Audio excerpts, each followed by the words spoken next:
Assalamualaikum warahmatullahi wabarakatuh. Alhamdulillah senang. Waalaikumsalam, terima kasih teman-teman. Alhamdulillah senang sekali Syihab dan Syihab bisa kembali hadir di Masjid Agung Al-Azhar Kebayoran Baru. Senang sekali Narasi TV bisa bekerja sama dengan komunitas tangga masjid untuk menyelenggarakan Syihab-Syihab. Seperti biasa ada dua Syihab, ada saya Nana dan ada Abiku Syihab. Abiku sehat-sehat? Alhamdulillah, alhamdulillah. Ramai sekali ya Bi di Masjid Al-Azhar? Ramai, bagus. Alhamdulillah, mudah-mudahan kita bisa sering-sering ke sini. Wajahnya juga cerah-cerah. Cerah-cerah ya Bi? Alhamdulillah. Ini rezekinya banyak kelihatannya. Amin. Pas banget Bi, karena kita mau membahas menjemput rizki. Jadi salah satu tanda orang banyak rezeki itu wajahnya cerah ya Bi? Iya, betul. Minimal sering tersenyum. Iya. Karena kalau sering tersenyum itu bisa gampang rezeki, betul nggak Bi? Betul. Ini Nana bikin fatwa sendiri ngarang-ngarang. Mohon maaf ya, ini yang ustadznya yang sebelah sini, ini provokator aja. Teman-teman, kita mau membahas soal menjemput rezeki atau rezeki. Dan Nana udah baca, kita sering diskusi, Abi selalu mengingatkan rezeki itu bukan hanya materi. Teman yang baik, pekerjaan yang cocok, lingkungan yang menyenangkan, itu semua rezeki. Dan salah satu sifat Allah itu maha pemberi rezeki. Razak ya Bi? Razak. Ya. Razak, maha pemberi rezeki. Nah kuncinya sekarang, bagaimana kita menjemput rezeki itu Abiku? Ada ayat dalam Al-Quran yang orang katakan berbicara tentang jaminan Allah terhadap rezeki makhluknya.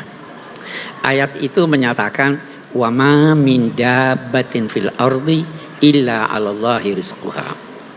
Tidak ada suatu makhluk yang bergerak di bumi kecuali Allah jamin rezekinya.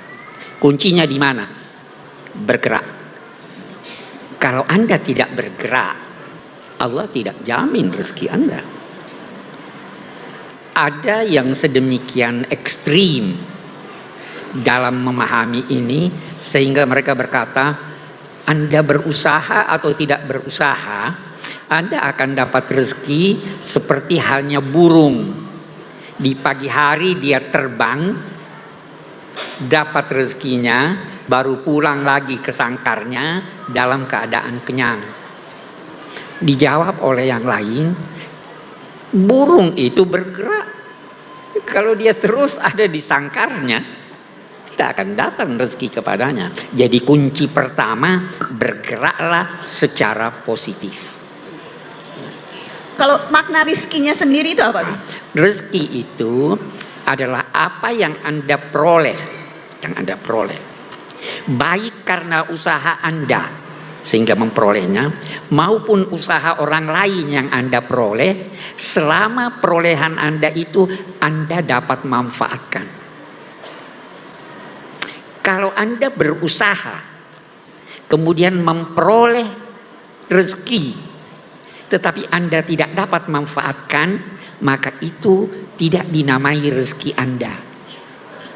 Biasa di rumah dimasakkan sama ibu ikan, ya toh? Ini disiapkan untuk anak-anak, untuk suami. Tiba-tiba kucing datang melahap ikannya. Kita berkata ini bukan rezeki kita, walaupun kita berusaha. Jadi rezeki adalah apa yang Anda peroleh dan Anda dapat manfaatkan.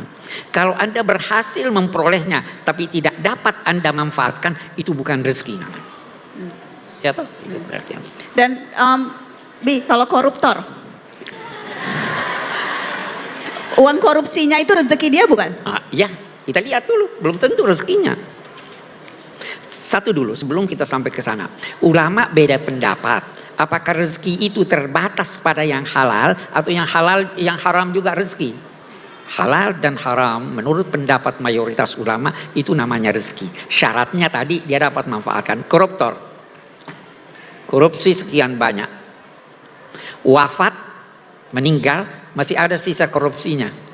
Sisa korupsinya itu bukan rezeki dia.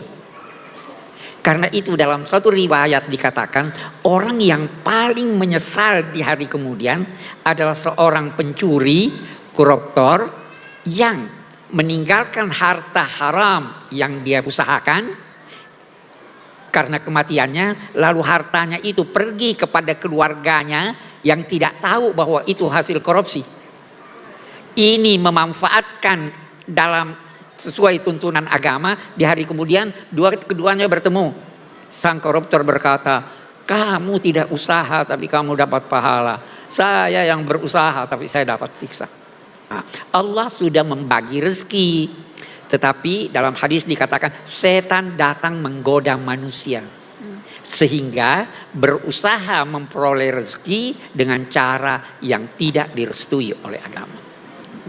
Karena itu kita doa, ya Allah anugerahilah saya rezeki yang halal. Ada dua, halal dan itu dapat saya manfaatkan. Ada orang punya korupsi, dia ingin berikan kepada anak cucunya sampai 7 turunan. Itu orang yang tidak mengerti itu orang. Ya itu arti rezeki. Kadang kan ada ungkapan itu, wah itu dia hidupnya menderita karena rezekinya tidak berkah. Sebetulnya kaitan rezeki dan keberkahan itu apa, Habib? Betul. Yang sedikit tapi berkah lebih bagus dari yang banyak tapi tanpa berkah. Berkat itu adalah melimpahnya kebaikan dari sesuatu yang sedikit yang biasanya tanpa berkah itu sedikit hasilnya. Saya beri contoh.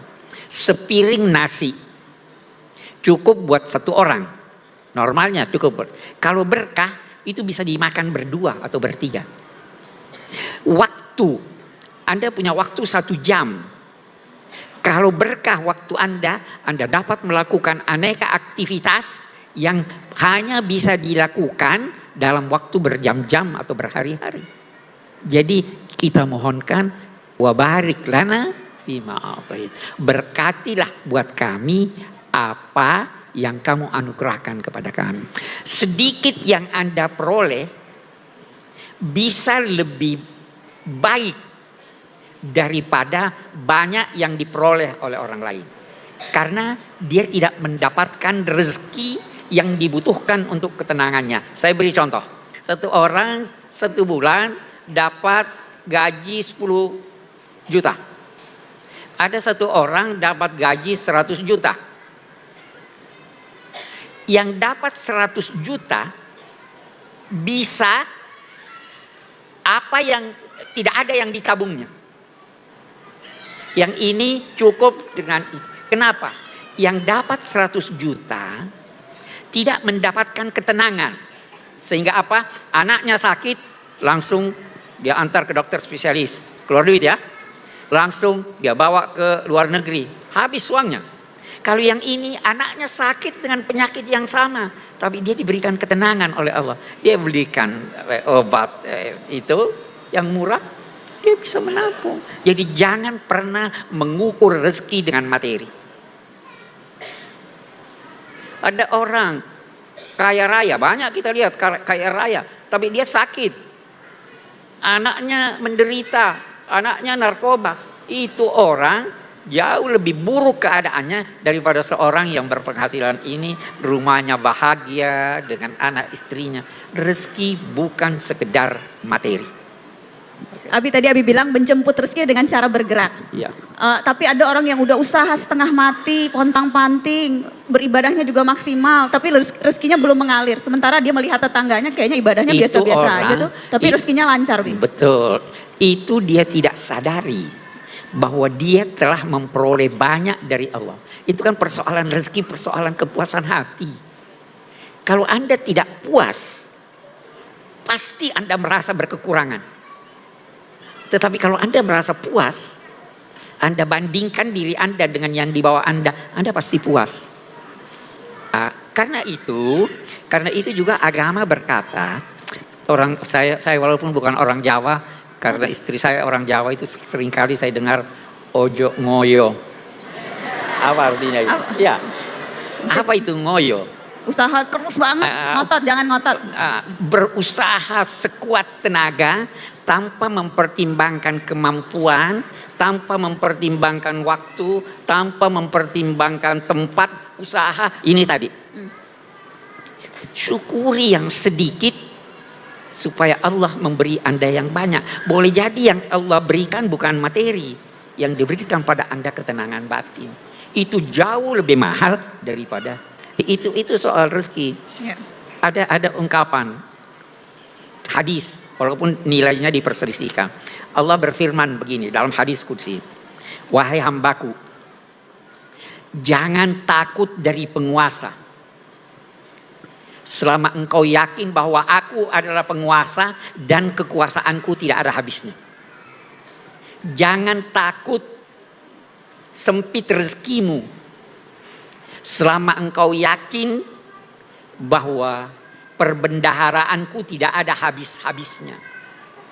Wahai hambaku, engkau kuciptakan untuk beribadah. Ibadah dalam pengertian luas. Maka syukuri apa yang kuberikan kepadamu. Karena kalau kamu tidak mensyukurinya, kamu akan kujadikan seperti serigala, binatang buas, yang berkeliling di hutan belantara mencari mangsa, tapi yakinlah bahwa dia tidak akan dapatkan mangsa kecuali atas izinku. Kamu keliling cari tahu. Wahai hambaku, ojo ngoyo. Ya kan? Kenapa? Berusahalah sekuat tenaga tanpa itu tadi. Tidak usah menuntut rezeki esok pada hari ini. Karena engkau pun saya tidak tuntut melaksanakan kewajiban esok hari ini. Besok wajib salat. Salat atau tidak? Harus dilaksanakan sekarang? Tidak. Hai hambaku, aku mencintaimu. Maka demi cintaku kepadamu, cintai jugalah. Jangan duga aku sibuk, letih dalam menciptakan alam raya ini. Aku tidak letih. Karena itu jangan duga aku letih dan tidak mampu memberikan engkau rezeki yang bisa memuaskan kamu. Rezeki. Kita tabinya tidak puas. Selalu lihat ke atas. Itu rezeki begitu. Oke, kita akan buka sesi untuk tanya jawab teman-teman. Boleh yang berpeci? Assalamualaikum warahmatullahi wabarakatuh. Apa hubungannya rezeki yang telah ditentukan, ya, ditakdirkan dengan usaha manusia?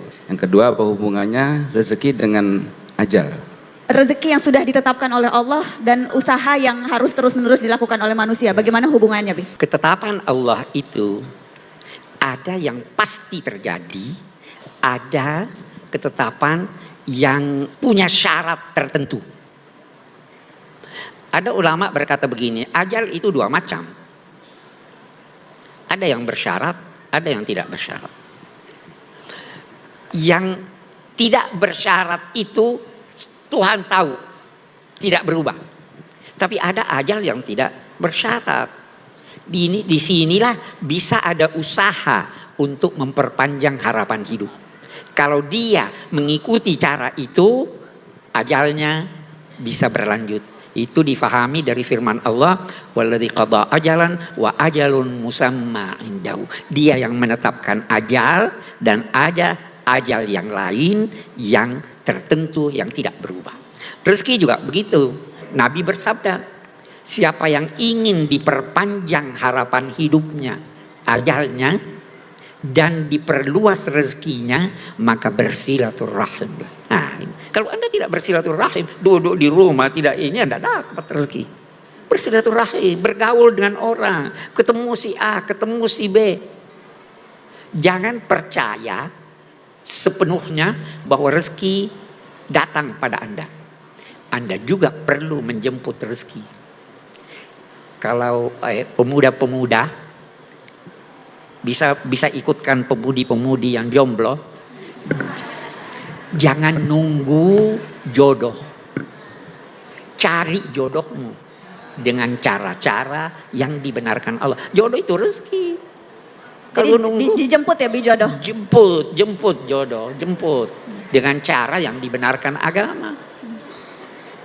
Cari simpati, berdandan yang baik, berilmu yang tinggi, biar orang senang pada Anda. Ya kan, itu.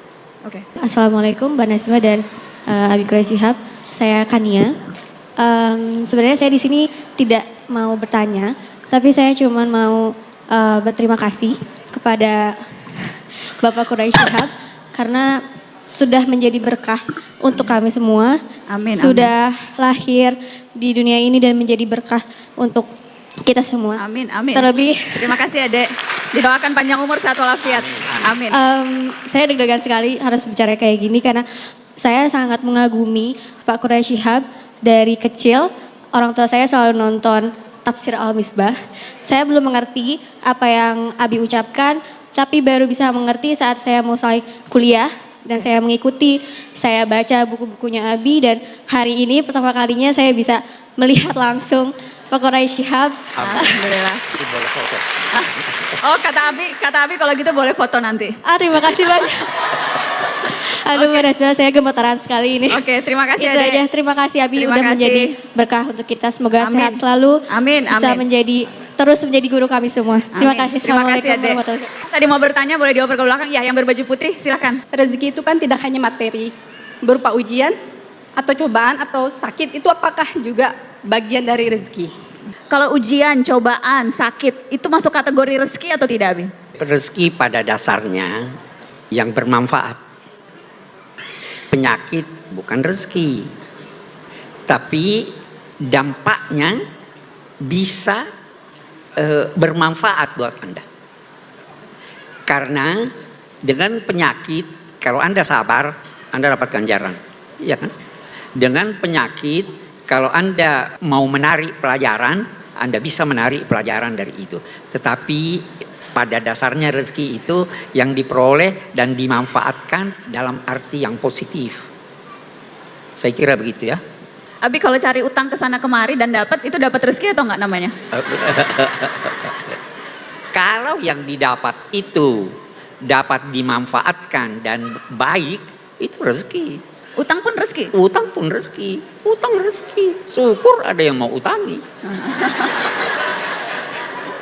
Jadi syaratnya itu asal bisa bermanfaat dengan baik. Asal bisa dimanfaatkan dengan baik oleh Oke. yang bersangkutan. Saya mau tanya simpel aja. Kalau kekuasaan atau power itu rizki apa bukan? Kekuasaan itu rizki atau bukan? Power.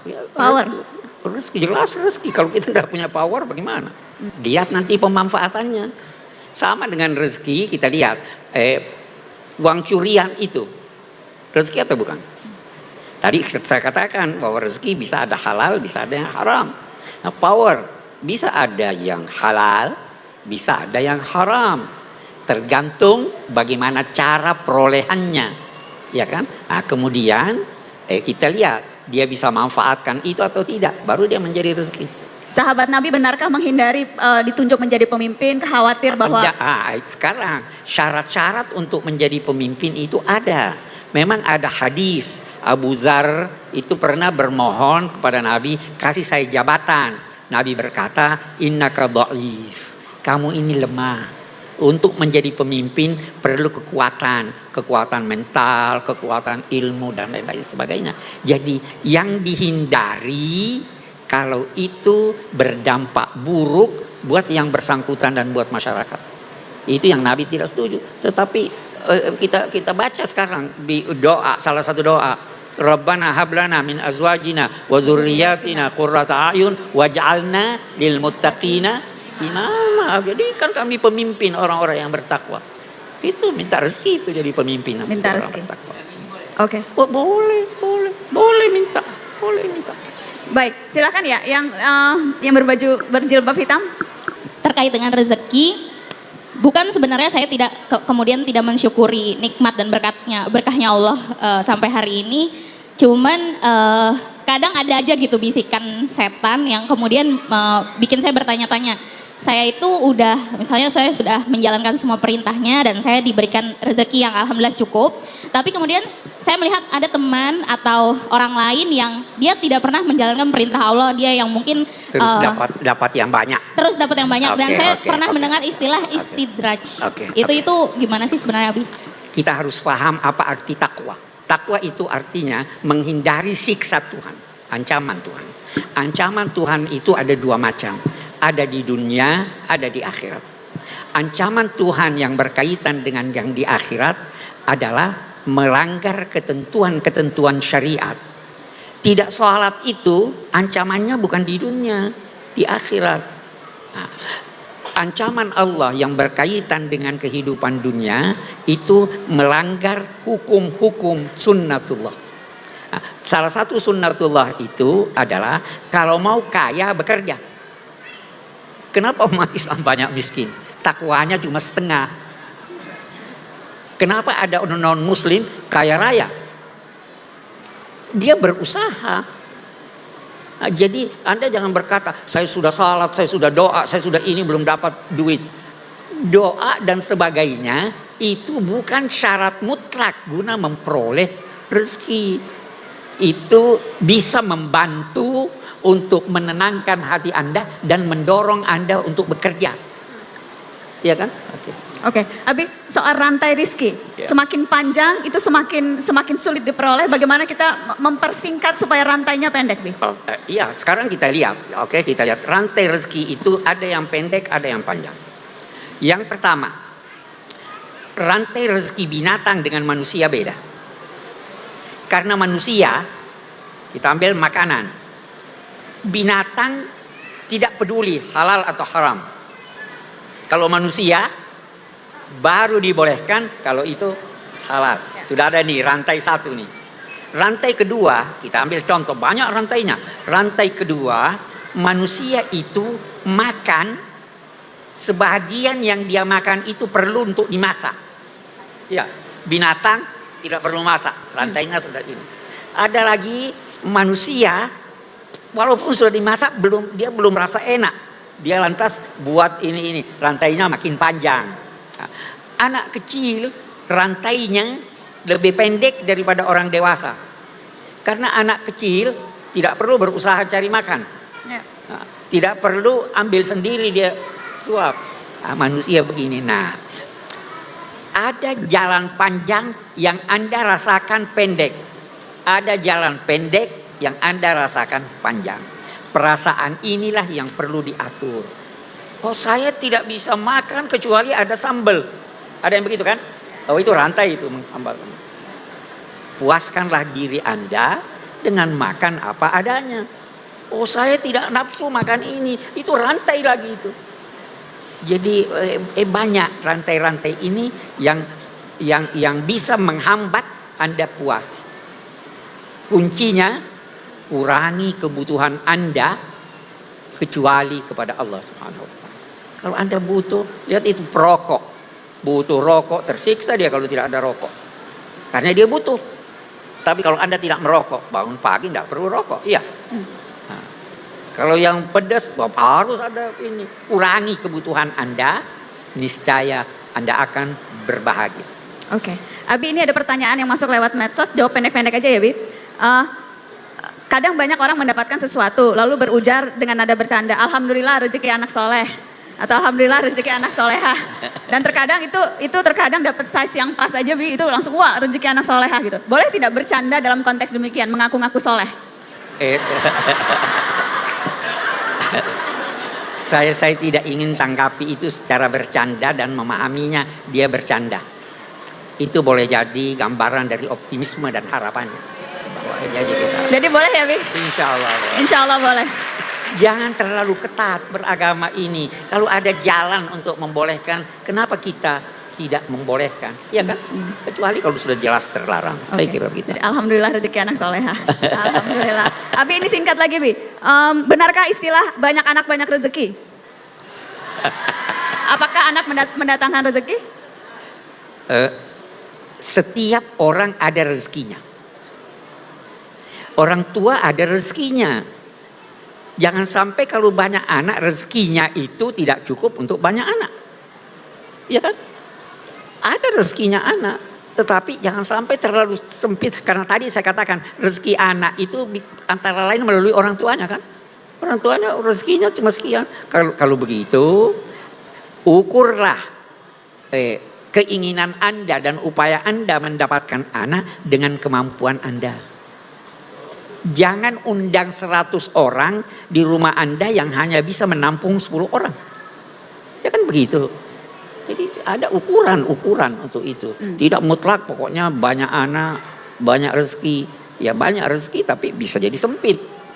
Saya kira itu. Oke, yang terakhir nih, Bi. Jodoh juga salah satu bentuk rezeki. Ketika sudah berjodoh kemudian berpisah, apakah berarti rezeki kita terputus? Ini ada yang nitip nanya karena malu, Bi. Ya rezekinya terputus dengan orang itu. tetapi masih bisa mendapat yang lebih baik dari itu. Rezeki kan bisa balas. Insya Allah terputus dengan yang itu, Iya. yang lain disambung dan Bisa. diusahakan rantainya pendek. Betul. Diusahakan rantainya pendek. Abi boleh penutup singkat please sambil mungkin minta kita berdoa untuk penutup. Ya saya kira doa yang paling bagus itu kita memohon rezeki yang halal, Amin. kita memohon rezeki yang membahagiakan Amin. dunia dan akhirat. Kita bermohon aneka rezeki mulai dari yang berbentuk materi sampai yang berbentuk imaterial. Amin. Kita bermohon diperkaya hati kita. Amin. Kita bermohon dihiasi hati kita dengan kepuasan setelah usaha maksimal. Amin.